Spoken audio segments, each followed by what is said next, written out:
Lalaking tanging alak lang ang iniinom sa loob ng isang buwan, binawian ng buhay. Mga natagpo ang basyong bote ng beer, umabot ng mahigit 100 piraso. Ika nga nila ang lahat ng sobrang masama, katulad na lang ng mga bisyo at regular na pagkukonsumo ng alak o sigarilyo. Napatunayan niya ng isang lalaki mula sa Thailand na binawian ng buhay matapos uminom ng alak sa loob ng isang buwan.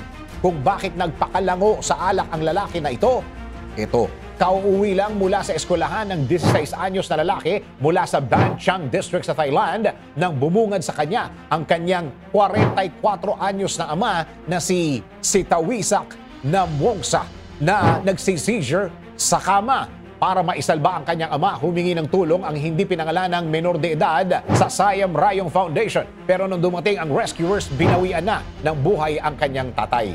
Bukod sa wala ng buhay na katawan ng lalaki, tumambad din sa rescuers ang mahigit 100 basyo ng beer na maayos na nakasalansan sa paligid ng kama kung nasaan yung nasabing bangkay.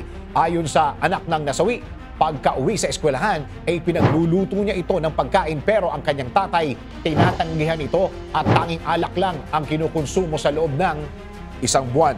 Sa kasamaang palad, hinihinalang ginawang coping mechanism ng lalaki ang pag-inom matapos nitong dumaan sa divorce. Sa mga broken-hearted dyan, malaki ang mundo. Kung sawi ka sa pag-ibig ngayon, ibig sabihin, hindi siya para sa iyo. Magpasalamat ka at hindi ka napunta sa maling tao.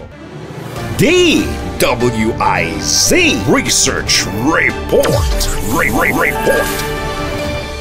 Thank you for watching. Tuloy lang ang panonood at pakikinig ng tamang balita sa DWIZ News, DWIZ News FM Regional, DWIZ News TV, Aliw Channel 23, nationwide. Mag-follow, like, subscribe at i-share ang aming mga social media accounts.